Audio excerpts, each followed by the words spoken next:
시청자 여러분, JTBC 뉴스룸을 시작하겠습니다. 정부 전산망이 또 먹통이 됐습니다. 이번엔 운전면허증 같은 모바일 신분증을 발급하는 서비스가 마비됐는데 이런 먹통 사태가 일주일 새 벌써 4번째입니다. 왜 툭하면 먹통이 되는 건지 국민들은 불편하고 불안하지만 정부는 구체적인 원인이 뭔지 어떤 대책을 세워야 하는지 명확히 밝히지 못하고 있습니다. 먼저 정혜성 기자가 보도합니다. 모바일 신분증 발급 절차를 안내하는 웹사이트, 접속이 되지 않습니다. 웹페이지를 찾을 수 없습니다란 안내문만 뜹니다. 계속 접속을 시도해보지만 페이지가 작동하지 않습니다로 안내 문구만 달라질 뿐입니다. 오늘 오후 1시 57분쯤부터 먹통입니다. 모바일 신분증을 발급하고 사용하는 앱 서비스도 계속 오류 메시지만 뜹니다. 그동안 정부는 운전면허증 등을 스마트폰에 저장해서 언제 어디서나 사용할 수 있다고 홍보해왔습니다. 앞으로 주민등록증으로도 확대할 예정이었습니다. 디지털 정부 치적 가운데 하나인데 오류 사태를 겪었습니다. 운영과 관리를 담당하는 한국조폐공사는 작업자 실수 때문에 멈췄다고 밝혔습니다. 서버의 자체 점검 중에 서버 유지 보수를 담당했더니 작업자의 실수로 인해 가지고 서버가 다운됐던 것 같아요. 시스템을 복구해 일단 이용이 가능하지만 완전히 정상화됐는지는 더 살펴봐야 합니다. 디지털 선도 정부의 디지털 재난은 현재 진행형입니다. JTBC 정혜성입니다. 그런데 이뿐만이 아니었습니다. 경찰 신고 시스템도 먹통입니다. 그 탓에 사이버 범죄는 며칠째 온라인 신고를 못하고 있고 학교 폭력을 문자 메시지로 신고하는 건 2달 넘게 막혀 있습니다. 그런데도 경찰은 이렇게 먹통이 됐다는 사실조차 뒤늦게서야 알았고 왜 마비가 된 건지 저희가 묻자 외주업체가 바빴다, 망해버려서 그랬다 답했습니다. 송승환 기자입니다. 경찰청이 운영하는 사이버 범죄 신고 사이트입니다. 계정을 도용당하거나 악성 코드가 들어왔을 때 신고하는 곳입니다. 하루 종일 접속이 됐다가 안 됐다가를 반복했습니다. 여러 차례 시도 끝에 접속해도 신고는 할 수 없습니다. 경찰청은 사흘 전부터 시스템을 점검하고 있다는 공지를 띄워놨습니다. 계정 만들어가지고 재발급 받아야 되고 신고하는 게 사람인지 매크로를 돌린 건지 확인하기 위해 구글 프로그램이 필요한데 그 계정 사용 기간이 끝나 작동하지 않는다는 겁니다. 왜 사흘이나 멈췄는지 물었더니 외주업체 탓을 했습니다. 운영업체가 일정이 바빠가지고 다른 신고 시스템은 제대로 돌아가는지 확인해봤습니다. 학교 폭력을 문자 메시지로 신고하는 시스템은 2개월 넘게 먹통입니다. 경찰은 이것도 업체 문제라고 했습니다. 수축했던 업체가 도산해버리는 바람에 당장 전환할 수 없어서 고쳐보려고 했지만 쉽지 않았다고 했습니다. 통화도 잘 안 되고 시스템 연결도 잘 안 되고 주말 담당자 퇴사하고 최저가 입찰을 고쳐야 한다고도 했습니다.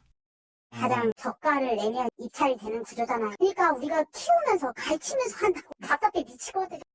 경찰조차 언제 복구할 수 있을지 모르는 상황에 범죄 피해자들은 신고에 어려움을 겪고 있습니다. JTBC 송승환입니다.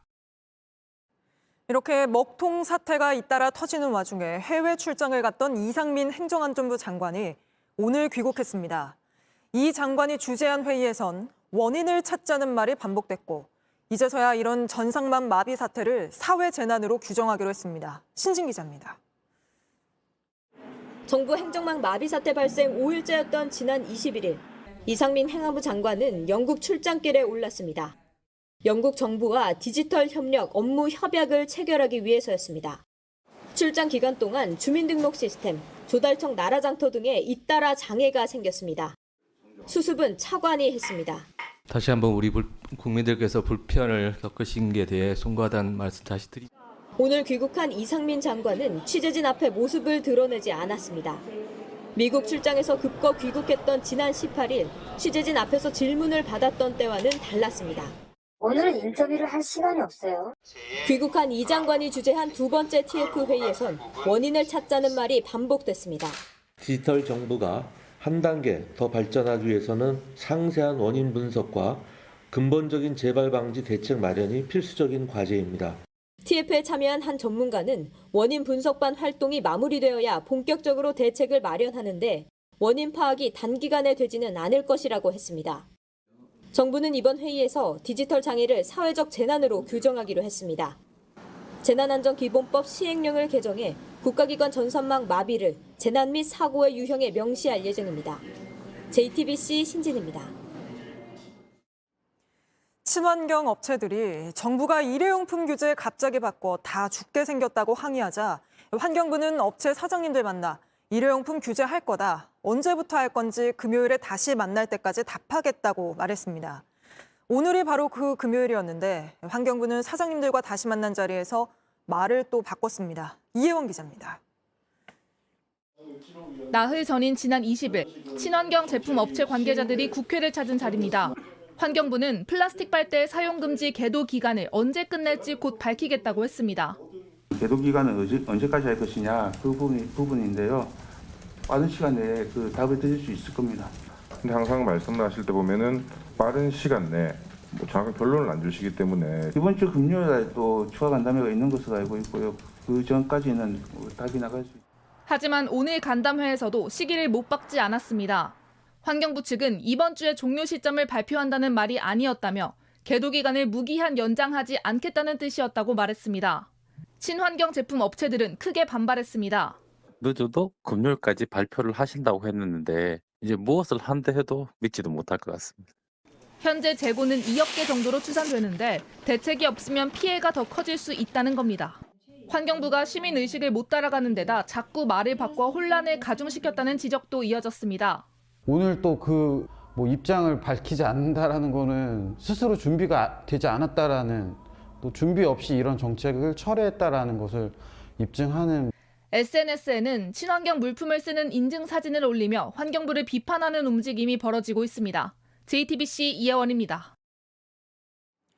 국민의힘과 정부가 청년들의 내 집 마련을 돕기 위해 새로운 청약 통장을 내놓기로 했습니다. 금리는 더 얹어주고 청약에 당첨되면 2%대 주택담보대출도 내줍니다.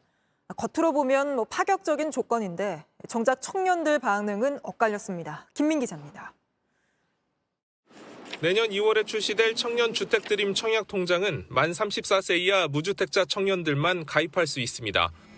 기존 청년 우대 청약통장보다 이자율은 더 높였고 소득 기준과 월 납입 한도도 더 풀어줬습니다. 여기에다 1년이 지나 청약에 당첨되면 최저 2%대 금리로 분양가의 80%까지 빌려주는 게 핵심입니다. 결혼과 출산 조건이 맞으면 최저 1.5%까지 낮아집니다. 주택담보대출 금리가 6%를 오르내리는 상황에서 전에 없던 파격 조건인데 청년들 반응은 엇갈립니다. 2%까지 낮아지면은 내는 이자도 적어질 거고 저는 살 것 같습니다. 30대 초중반 정도는 돼야지 어느 정도 자본금이 쌓일 텐데 빚내서 살 수 있을지 잘 모르겠어요. 집값이 너무 높아가지고. 특히 치솟은 분양가 때문에 정부가 대상으로 정한 6억 원 이하 아파트 자체가 얼마 없을 거란 분석도 나옵니다. 대출을 40년 동안 나눠 갚더라도 벌이가 적은 청년들이 소비를 줄이면 경기에 악영향을 줄 수밖에 없습니다. 부담 가능한 주택을 공급할 생각은 하지 않고 빚을 내가지고 집을 사게 해주겠다라는 정책을 쓰게 되게 되면 빚에 갇혀가지고 장기적으로는 이제 적정한 소비를 하지 못하게 되니까. 또 혜택이 청년층에만 한정되다 보니 무주택자 전반이 아니라 총선을 의식한 대책이란 비판도 제기되고 있습니다. JTBC 김민입니다. 다음 소식입니다. 일본군 위안부 피해자들에게 일본 정부가 배상할 책임이 있다고 한 우리 법원 판결에 대해 일본 측이 결코 받아들일 수 없다며 반발했습니다. 우리 정부의 적절한 조치를 요구하겠다고 밝혔는데 그러면서도 두 나라 협력은 지속돼야 한다고 했습니다. 도쿄 김현애 특파원이 전합니다. 우리 법원이 일본군 위안부 문제에 대한 일본의 배상 책임을 인정하자 일본 정부는 강하게 반발했습니다.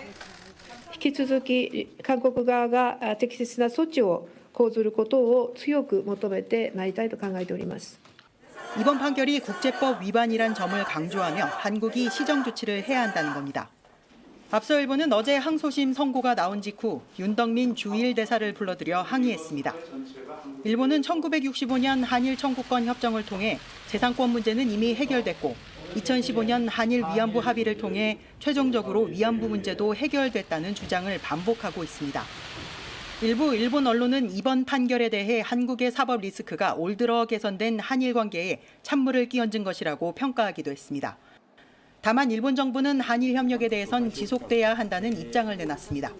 日韓両首脳のリーダーシップのもと、日韓関係を積極的に動かしてきたところであり、引き続きさまざまな面で取り組みを進めていく考えであります。 탄도미사일 기술을 사용한 정찰 위성 발사 등 북한 문제 해결을 위해선 한국과의 긴밀한 협력이 필요한 만큼 관계 개선을 이어가겠다는 뜻으로 풀이됩니다. 도쿄에서 JTBC 김현희입니다. 북한이 쏜 정찰 위성이 현재까지 정상적으로 궤도를 돌고 있는데 이걸 자축하기 위해 김정은 국무위원장이 과학자와 기술자들을 한자리에 모았습니다. 이번에도 딸 김주애가 곁에서 행사를 함께했습니다. 정재윤 기자입니다. 가죽 코트를 입은 김정은 북한 국무위원장이 딸 김주애와 함께 국가항공우주기술총국을 방문했습니다. 약 2달 만에 모습을 드러낸 김주애는 아버지 김 위원장과 함께 단체 사진 1열 정중앙에 섰습니다. 경축 연회도 열렸는데 참석자들은 북한 국가우주개발국을 상징하는 로고가 그려진 단체복도 맞춰 입었습니다. 김 위원장은 군사 정찰 위성의 보유가 적대 세력에 대한 정당 방위권임을 주장했습니다. 우리 무력에 있어서 추호도 양보할 수 없고 순간도 멈출 수 없는 정당 방위권의 당당한 행사로 된다고 말씀하셨습니다. 우리 정부는 개탄스럽다는 입장을 밝혔습니다. 유엔 안보리 결의를 명백히 위반하면서 한반도 및 세계 평화를 직접적으로 위협한 행위를 자축한 데 대해 개탄스럽게 생각합니다. 이런 가운데 실시간 위성 추적 웹사이트 등에 포착된 북한의 군사 정찰 위성 만리경 1호는 한반도 상공을 하루에 2회에서 4회 지나갈 것으로 분석됐습니다. 미국 우주군은 만리경 1호에 고유 위성 번호를 부여하고 움직임을 추적 중입니다. 다만 위성이 정상적으로 운용되고 있는지는 추가 분석이 필요하다는 게 군 당국 등의 설명입니다. JTBC 정재윤입니다. 민주당이 최강욱 전 의원의 암컷 발언을 비롯한 막말 논란이 잇따르자 내년 총선 후보자들의 막말 여부를 공천심사에 반영하기로 했습니다. 그러나 민주당 강성 지지층은 최 전 의원이 무슨 잘못을 했냐며 여전히 반발하고 있습니다. 이희정 기자입니다. 민주당 총선 기획단은 내년 총선 출마 후보자들의 언행에 대한 검증을 강화하고 그 결과를 공천심사에 반영하겠다고 밝혔습니다. 공직자 선거 후보자 검증 신청 서약서에 공직자 윤리의식 및 국민 눈높이에 맞지 않는 막말과 설화, 부적절한 언행을 하지 않는다는 내용을 포함하도록 할 것입니다. 예비후보 검증 신청 단계에서 아예 서약을 받겠다는 겁니다. 부적절한 언행이 확인되면 공천을 받았더라도 의원직 사퇴 등 강력 조치도 시사했습니다. 최근 최강욱 전 의원의 암컷 발언 등 전현직 인사들의 막말 논란이 커지자 총선을 앞두고 초강경 카드를 꺼내든 겁니다. 특히 지도부 경고에도 일부 친명계 인사들은 최 전 의원을 옹호하며 논란을 더 키웠습니다. 그 말을 왜 못합니까? 그 말을 내조만 하겠다고 얘기했는데 그것이 다 거짓말이지 않았습니까? 무엇이 그렇게 잘못됐단 말입니까? 남영희 민주연구원 부원장은 하루 만에 발언을 사과하고 사퇴했지만 지도부는 추가 징계 가능성을 열어뒀습니다. 그럼에도 공천과 무관한 강성 지지층들은 당 지도부를 비난하고 나섰습니다. 민주당의 오만정이 떨어진다. 왜 비명계는 징계하지 않느냐며 최 전 의원의 징계 철회를 여전히 주장하고 있습니다. JTBC 이희정입니다. 국민의힘은 당 지도부와 혁신위원회 사이의 갈등으로 시끄럽습니다. 쇄신해야 한다는 혁신위 요구에도 김기현 대표는 경찰 출신, 대구 경북 출신들로 당 지도부를 채웠고 혁신위는 시간 끌기용이라는 말까지 내부에서 나왔습니다. 여기에 일부 혁신위원들이 반발하면서 사퇴 문제가 불거지기도 했습니다. 이 소식은 하혜빈 기자입니다. 혁신위는 어제 회의에서 당 지도부와 중진들의 불출마나 수도권 험지 출마를 권고하는 안건을 새로 의결할지 여부를 논의했습니다. 의결은 당 지도부에 대한 압박 강도를 높이는 걸 의미합니다. 토론 끝에 대상자들의 결단을 일주일 더 기다리기로 했습니다. 한 주의 시간을 더 드리고 다음 주에 정식으로 의결해서 최고위로 송부를 하자 이렇게 결론을 내렸습니다. 그런데 밤사이 일부 혁신위원들이 갑자기 단체 대화방을 나가는 등 반발 기류를 보이면서 조기 사퇴설이 불거졌습니다. 이들은 대부분 더 미루지 말고 바로 의결해 당 최고위로 보내자는 입장이었습니다. 회의 도중 일부 혁신위원이 혁신위는 시간 끌기용이라고 말한 것에도 불만이 컸던 걸로 전해졌습니다.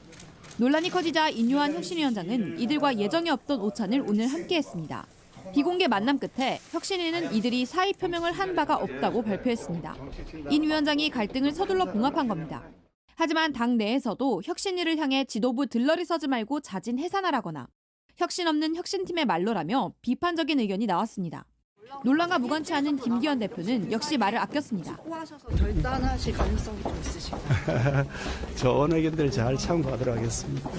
이런 가운데 공석이었던 최고위원 자리는 김기현 대표 측근이자 다시 경북, 경찰 출신인 김석기 의원에게 돌아갔습니다. JTBC 하혜비입니다. 오늘 기온이 뚝 떨어지면서 전국 곳곳에 영하권의 추위가 이어졌는데 내일은 더 춥습니다. 서울 아침 기온이 영하 6도까지 내려가고 바람도 강하게 분다고 합니다. 현장 취재 기자를 연결해보죠. 자, 강나윤 기자, 하루 만에 겨울 날씨로 변했는데 지금 기온 얼마나 내려갔습니까? 제가 나와 있는 이곳 서울 연남동 지금 영하 2도인데요. 바람이 많이 불면서 체감 온도는 영하 7도까지 떨어졌습니다. 매서운 추위 탓에 잠깐만 서 있어도 얼굴이 얼얼하고 저절로 발을 동동 구르게 됩니다. 주말을 앞둔 금요일 밤이지만 워낙 춥다 보니 평소보다 덜 붐비는데요. 시민들 이야기 들어보시겠습니다.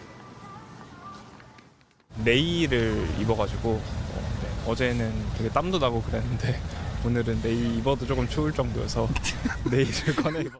좀 평소보다 따뜻하게 입었는데도 좀 많이 춥고 좀 길거리 걸어 다니기 힘든 것 같아요. 네, 주말 휴일 동안에도 추위에 대비해야 한다죠?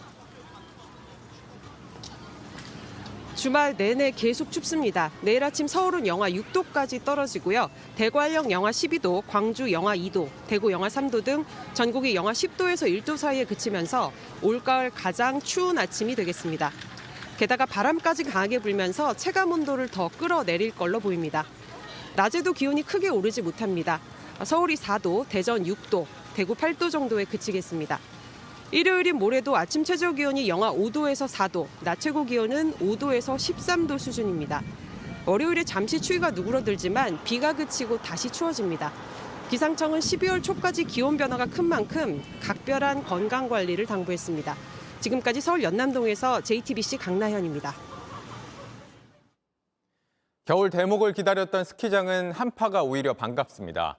오늘 문을 연 강원 지역 스키장에 수천 명이 몰렸습니다. 조승현 기자가 현장에 다녀왔습니다. 스키와 보드 탄 사람들이 눈 덮인 비탈을 미끄러져 내려옵니다. 곡선을 그리며 빠르게 회전하는 모습이 눈길을 사로잡습니다. 아직 몸이 덜 풀렸는지 엉덩방아를 찍기도 합니다. 잘 타든 못 타든 모두가 즐겁습니다. 너무 신나고 겨울만 기다려갖고 지금 계속 설레고 두근두근 거리고 빨리 올라가서 또 내려오고 싶어요. 강원 지역 스키장 두 곳이 오늘 문을 열었습니다. 개장 첫날 아침부터 수많은 스키어와 보더들이 몰리면서 리프트 탑승장 앞엔 이렇게 긴 줄이 만들어졌습니다. 빈자리 없이 꽉 찬 리프트가 끊임없이 사람들을 실어 나릅니다. 한파와 강한 바람 탓에 낮에도 체감 기온이 영하 5도를 밑돌았지만 전혀 걸림돌이 되지 않습니다. 여름 동안 보드 열심히 타려고 전 운동도 많이 했거든요. 그래서 겨울만 기다리는 게 보드도 많이 탈 수 있고 아예 우통을 벗고 추위와 맞서기도 합니다. 리프트에서는 조금 춥긴 한데 기다리던 스키 이제 타다 보니까 탈 때는 그래도 춥지 않습니다. 다음 달 초면 강원 지역 스키장 대부분이 문을 엽니다. 예년과 비슷하거나 따뜻할 걸로 예보된 날씨가 변수지만 적어도 내년 3월까진 스키와 보드를 즐길 수 있습니다. 적절한 방한 장비를 갖추고 반드시 본인 실력에 맞는 슬로프를 이용해야 합니다. 음주나 직활강 같은 위험한 행동은 절대 금물입니다. JTBC 조승현입니다. 또래 여성을 살해하고 시신을 유기한 정유정. 감형받으려고 반성문을 21차례나 냈지만 결국 오늘 무기징역을 선고받았습니다. 재판부는 정유정이 낸 많은 반성문이 자기적이라고 지적했습니다. 정유정은 내내 고개를 숙이고 흐느끼다 선고 순간엔 움찔하는 모습을 보이기도 했는데 구석찬 기자가 보도합니다. 내가 크게 일을 만들어버리면 나도 죽어야 돼. 아버지와 통화에서 예고한 그대로 살인을 저지른 정유정. 1심 법원이 내린 판결은 무기징역과 위치 추적 장치 30년 부착 명령이었습니다. 재판부는 무기한 수감 생활을 하며 피해자와 유족에게 속죄해야 한다고 말했습니다. 범행 전 고유정 사건 같은 다른 살인사건 정보를 폭넓게 찾아보고 흉기와 시신 담을 가방을 준비하는 등 치밀하고 계획적이었다고 봤습니다. 중학생인 것처럼 위장하고 엘리베이터를 타고는 사건 현장과 다른 층에서 내린 수법도 지적했습니다. 심신미약과 불우한 환경이 면죄부가 될 수는 없고 정유정이 21차례 낸 반성문도 자기적이라고 판단했습니다. 40살 어린 그 조그만 아기를 어떻게 그렇게 개패듯이 팰 수가 있냐고. 다만 어린 나이와 전과가 없다는 점은 참작했습니다. 검찰의 사형 구형은 받아들이지 않았습니다. 정유정은 재판 내내 고개 숙이고 흐느끼다 형을 내리는 주문 소리에 움찔하기도 했습니다. 변호인은 말없이 법정을 빠져나갔습니다. 항소 계획에 대해서 정유정 씨와 이야기 나누신 거 있으신가요? 그래서 오늘은 한 말씀 하시죠. 피해자 측은 딸을 잃고 고통스러워 법정에도 못 나온다며 검찰 구형대로 엄벌해달라는 탄원서를 냈습니다. 검찰은 판결문을 검토한 뒤 항소 여부를 결정하겠다고 밝혔습니다. JTBC 구석찬입니다. 서울 강남 스쿨존에서 술에 취해 운전하다 수업 마치고 집 가던 9살 아이를 치어 숨지게 한 30대 남성이 항소심에서 감형받았습니다. 징역 7년에서 징역 5년으로 2년이나 깎인 건데 유족이 안 받겠다고 밝힌 공탁금도 일부 영향을 줬습니다. 유족은 어안이 벙벙하다고 호소했습니다. 조혜연 기자입니다. 30대 남성 A씨는 지난해 12월 서울 강남구 엄북초등학교 스쿨존에서 9살 이동원 군을 치어 숨지게 했습니다. 혈중 알코올 농도 0.128%, 만취 상태였습니다.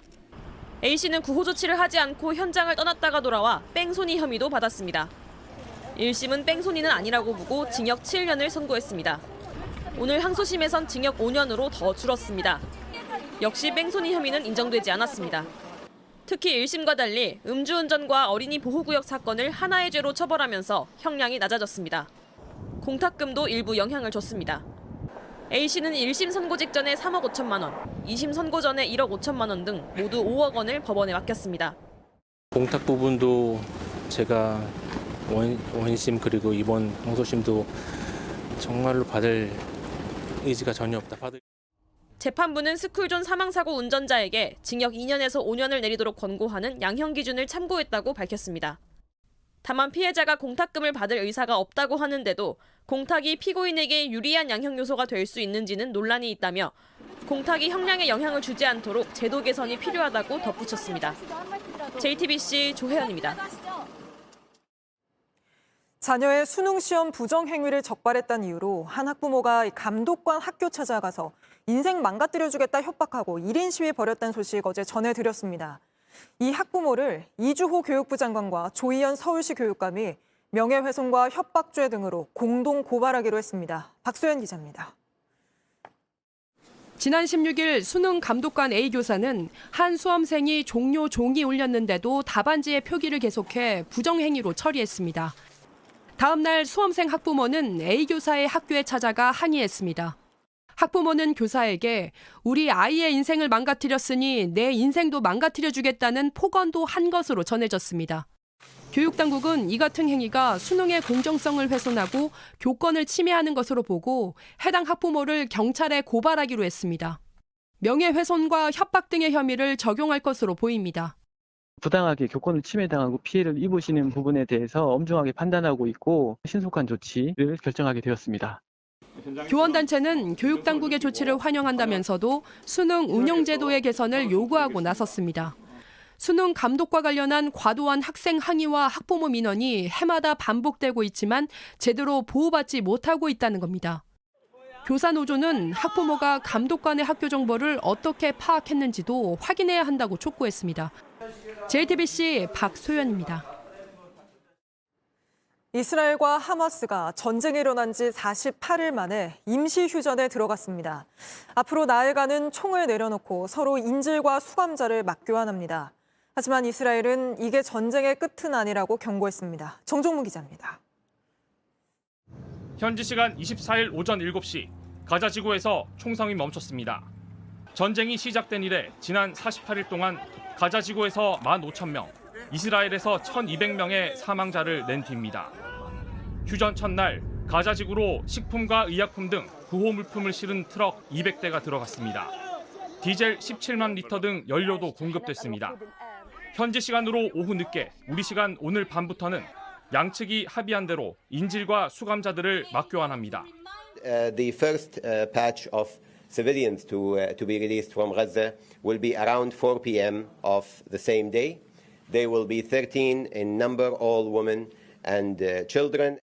하마스는 240여 명의 인질 가운데 50명을, 이스라엘은 팔레스타인 수감자 150명을 풀어줄 예정입니다. 휴전에는 들어갔지만 이스라엘은 전쟁이 계속될 거라고 경고했습니다. الحرب لم تنتهي. الهدنة الإنسانية مؤقتة.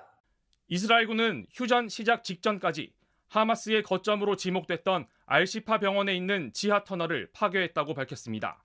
여기에 더해 레바논 무장 세력 헤즈볼라가 이스라엘에 대규모 공격을 하면서 휴전이냐 다시 확전이냐를 가를 변수로 떠올랐습니다. JTBC 정종문입니다. 이렇게 전쟁이 끝나지 않으면서 시위도 계속되고 있습니다. 이번엔 매년 추수감사절마다 미국 뉴욕 한복판에서 펼쳐지는 퍼레이드에 친팔레스타인 시위대가 난입해 가짜 피를 뒤집어쓰며 이스라엘을 비판했습니다. 김영국 특파원이 보도합니다. 엘라베마 A&M 대학교의 흥겨운 마칭 밴드가 추수감사절 축하 퍼레이드의 개막을 알립니다. 올해 97주년을 맞은 메이시 추수감사절 퍼레이드가 뉴욕 맨해튼에서 열렸습니다.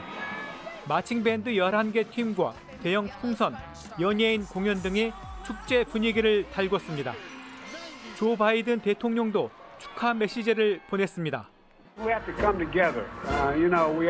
We can have different political views, but we have one view. The one view is we're the finest, greatest nation in the world. 행사 도중 20명 남짓의 팔레스타인 지지자들이 경찰 차단막을 뚫고 진입해 퍼레이드가 잠시 중단됐습니다.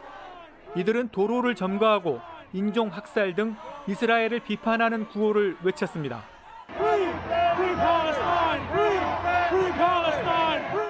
일부 시위대는 전쟁으로 인한 피해를 알리기 위해 가짜 피를 뒤집어쓰기도 했습니다. 퍼레이드는 뉴욕 경찰이 시위대를 연행한 뒤 재개됐습니다. 이스라엘과 하마스의 전쟁 후 이스라엘을 지지하는 쪽과 팔레스타인을 지지하는 쪽의 갈등이 더욱 깊어지고 있습니다. 워싱턴에서 JTBC 김영구입니다.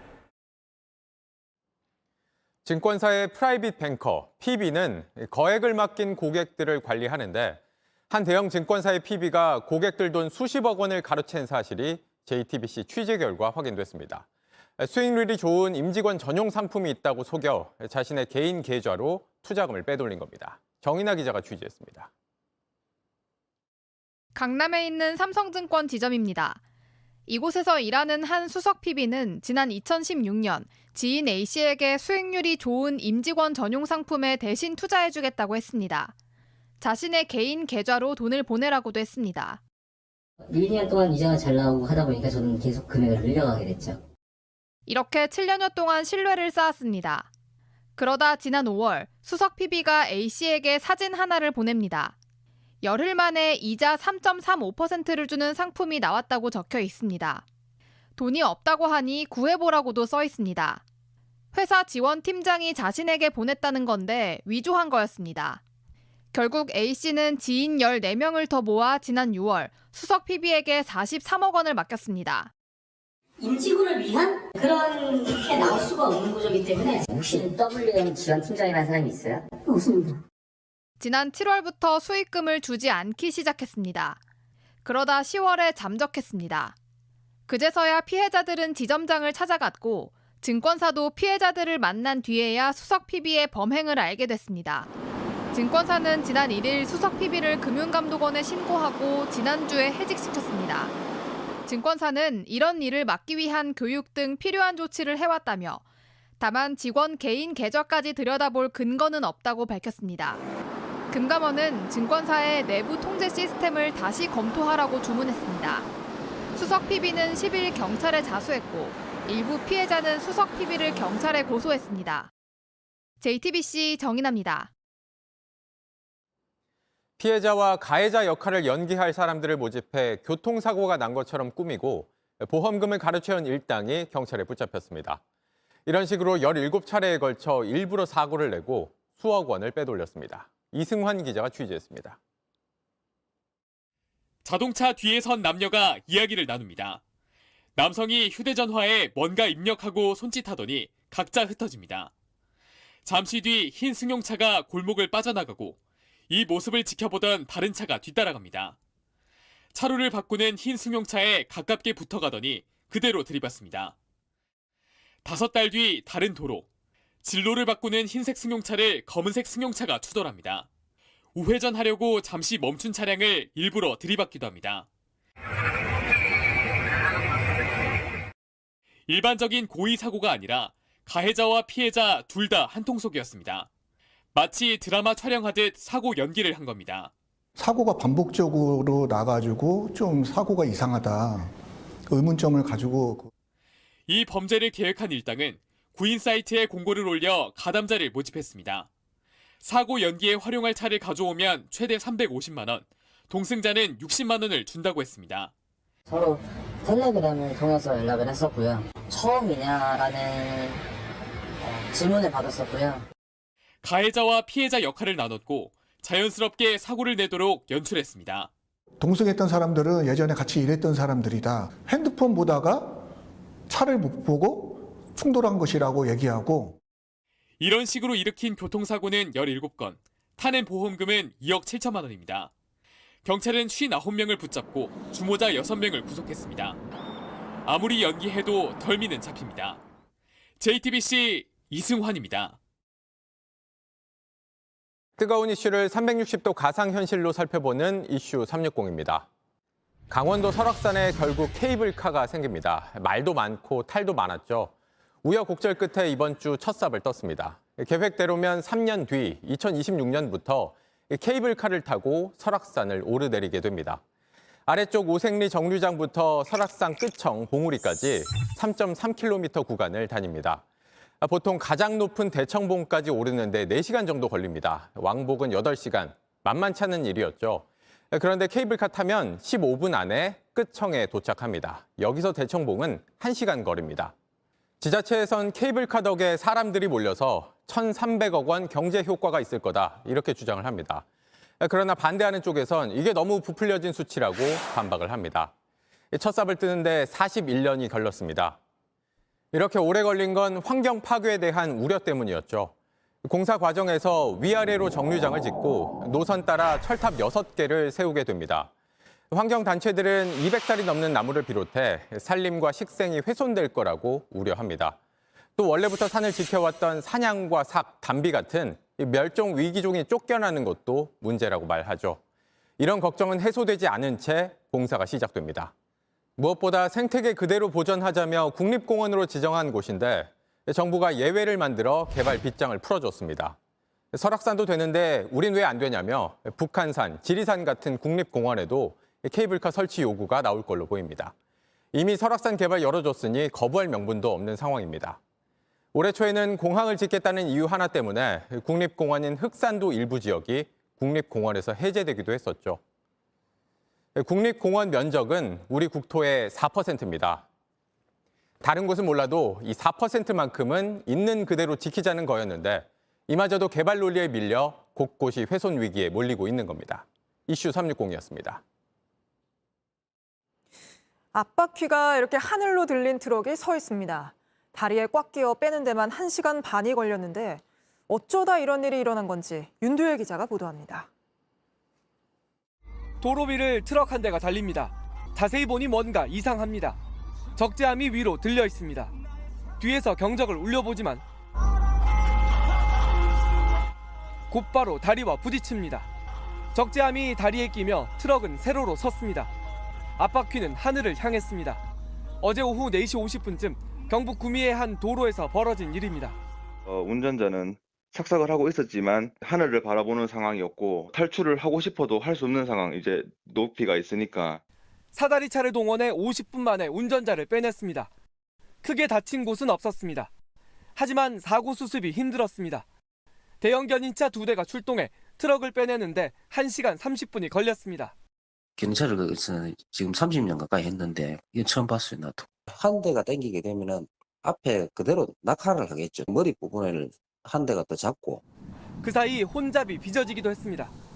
경찰은 사고 직전 근처서 차를 고친 운전자가 적재함을 제대로 고정 않고 달리다 생긴 일로 보고 있습니다. 대구국토관리사무소는 트럭에 받친 다리가 괜찮은지 점검했는데 별 이상은 없었습니다.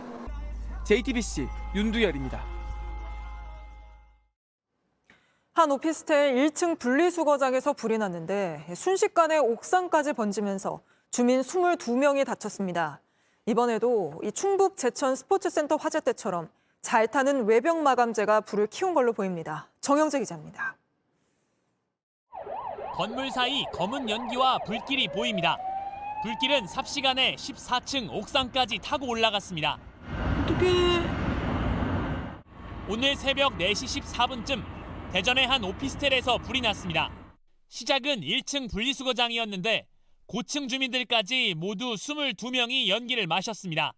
창문을 깨지니까 유독가스가 이제 바람을 타고 알벽으로 쭉 여기 살거든요, 제가요. 비상계단에도 연기가 꽉 차 주민들은 테라스에서 구조를 기다렸습니다. 한 2층쯤에 검은 연기가 나는 걸 확인을 하고 저는 다시 올라갔어요. 근데 제가 연기를 너무 많이 마셔가지고 이제 저는 못 올라갈 것 같아서. 건물 외벽에 탄 흔적을 보면 옥상까지 길게 이어집니다. 불은 빠르게 올라갔고 옆 건물로도 번졌습니다. 불에 잘 타는 가연성 스티로폼인 외벽 단열재가 문제였습니다. 2017년 화재로 29명이 숨진 제천 스포츠센터 건물에 쓰인 것과 똑같습니다. 2015년부터 6층 이상 건물에 못 쓰게 했지만 이전에 지어진 건물들은 위험을 안고 있는 겁니다. JTBC 정영재입니다. 그제 새벽 교회를 다녀오던 여성 3명이 80대 운전자가 모는 차에 치여 숨졌습니다. 이런 고령 운전자 사고 늘고 있지만 단지 나이가 많다는 이유만으로 면허증을 뺏을 수는 없는 일이죠. 그렇다면 어떤 해법이 있을지 이혜선 기자가 답을 찾아봤습니다.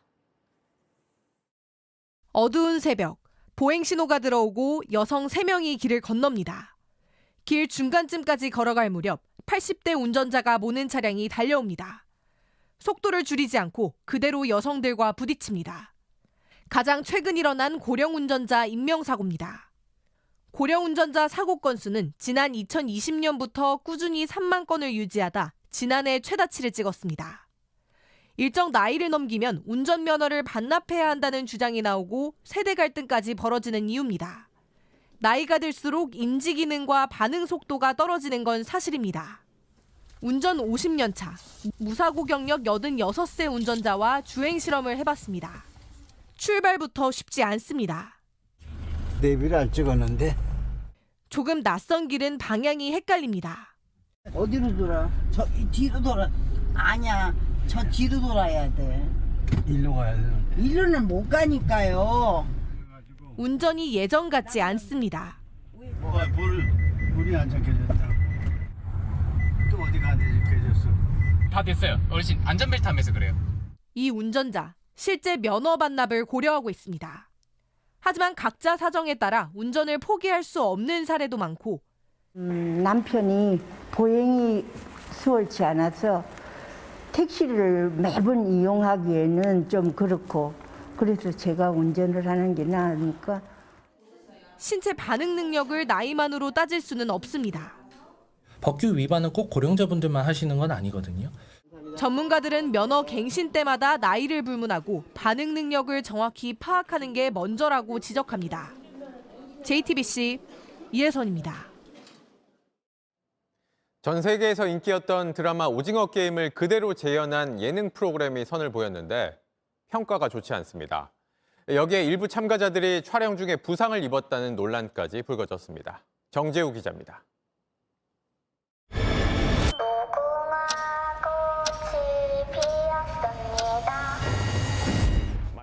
익숙한 목소리와 함께 456명의 게임이 시작됩니다. 형형색색의 세트장 안에서 초록색 운동복을 입은 사람들. 드라마 오징어 게임이 서로 팀을 만들고 전략을 다투는 리얼리티 쇼로 재탄생했습니다. 우리 돈 60억 원에 달하는 상금도 걸었습니다. Look at the details. Even they match the color and the shape of the gate. You wanna play? No. 참가자들은 한국어 구호도 외칩니다. We are a good team. You're the brightest light in here. 드라마의 인기를 반영하듯 공개 사흘 만에 넷플릭스에서 가장 많이 본 프로그램 1위에 올랐습니다. 내년에 나올 시즌2에 앞서 오징어 게임을 즐길 수 있게 됐지만 외신에선 보지 않는 게 이기는 거란 혹평도 나옵니다. 어린 시절 놀이로 자본주의의 냉혹함을 풍자한 원작의 문제의식을 전혀 담아내지 못했다는 겁니다. 출연자와의 법적 소송도 예고돼 있습니다. 출연자 2명은 촬영 중에 저체온증과 신경 손상 등 부상을 입었다며 문제를 제기했습니다. 추운 겨울 9시간 동안 게임이 이어지면서 비인간적인 대우를 감수해야 했다고 주장하기도 합니다. 논란이 이어지는 가운데 넷플릭스는 다음 주 남은 에피소드를 공개할 예정입니다. JTBC 정재우입니다. 크리스마스가 아직 한 달 남았지만 백화점들은 벌써부터 경쟁적으로 화려한 조명을 켜고 소비자들을 끌어모으려 합니다. 높은 물가에 소비자들이 좀처럼 지갑을 열지 않는 탓에 크리스마스와 연말 특수에 기대를 걸고 있는 겁니다. 정희윤 기자가 취재했습니다. 서울 잠실에 초대형 크리스마스 마켓이 열렸습니다. 부지만 600평에 이르는데 총 20만 명이 찾았던 지난해보다 규모가 6배나 커졌습니다. 아니, 백화점은 자주 안 오는데 혹시 여기 뭐 열릴까 싶어서 왔는데 벌써 크리스마스가 이게 다가온 것 같아서 벌써 기분이 좋네요. 외벽에 달린 375만 개 LED 칩이 연출한 장면에 추운 날씨에도 행인들이 발걸음을 멈춥니다. 또 다른 백화점은 크리스마스 마을을 주제로 대형 트리와 유럽의 공방들을 구현했습니다. 이렇게 백화점들이 크리스마스 마케팅에 사활을 걸고 있는 건 소비 진작 효과 때문입니다.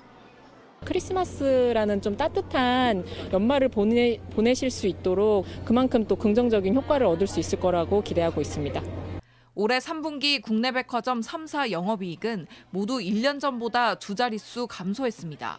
코로나 사태가 끝나가던 지난해 기록적인 실적을 냈던 데에 비해 보복 소비 심리가 줄어든 데다 계속된 고물가에 소비자들이 지갑을 열지 않아서입니다.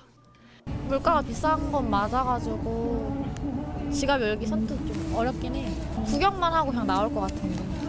연말을 맞아 실적 만회를 노리는 백화점들의 각축전이 얼어붙은 소비 심리를 살릴 수 있을지 주목됩니다. JTBC 정희윤입니다. 다른 사람을 살리고 떠난 장기 기증자의 가족과 그 덕에 장기 이식을 받을 수 있었던 사람들이 합창단을 꾸렸습니다. 이들이 함께 부르는 노래를 디이슈로 들어보시죠.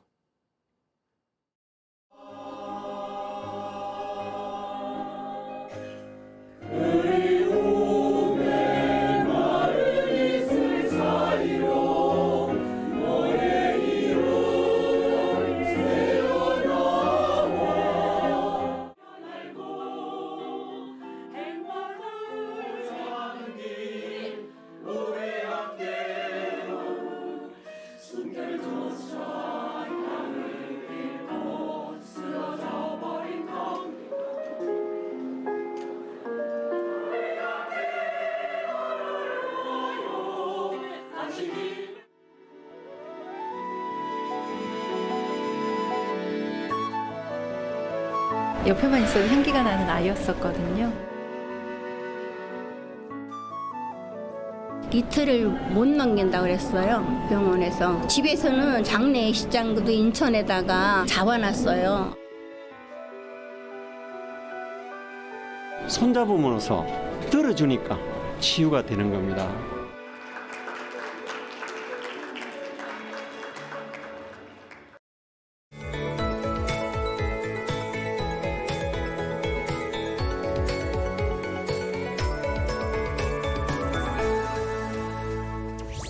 이젠 옷차림을 제법 두툼하게 해주셔야겠습니다. 하루 만에 기온이 급변했는데요. 한낮에도 찬바람이 쌩쌩 불며 체감온도가 영하권에 머물러 추웠습니다. 주말인 내일은 추위가 절정에 달하겠습니다. 내일 아침 영하 6도까지 떨어지며 올가을 들어 가장 추운 날이 될 것으로 예상됩니다. 주말 내내 이어지는 강추위에 야외 활동하시는 분들은 보온에 신경 써주셔야겠습니다. 이제 중부지방에 내려진 한파특보는 해제됐지만 경상 내륙은 한파주의보가 확대됐습니다. 이들 지역은 내일 아침 기온이 10도 이상 크게 내려가면서 더 춥겠습니다. 내일 전국이 대체로 맑겠고요. 동해안을 중심으로는 대기가 건조하겠습니다. 내일 아침 춘천 영하 9도, 대전 영하 6도, 대구 창원 영하 3도로 대부분 지역이 영하권에 머물겠고요. 한낮에도 서울 4도, 전주 6도, 대구 창원 8도로 평년보다 낮겠습니다. 일요일 낮부터는 기온이 조금 오르겠지만 월요일 전국에 비가 내리면서 다시 영하권의 추위가 이어지겠습니다. 날씨였습니다. 뉴스룸 저희가 준비한 소식은 여기까지입니다. 시청해주신 여러분 고맙습니다.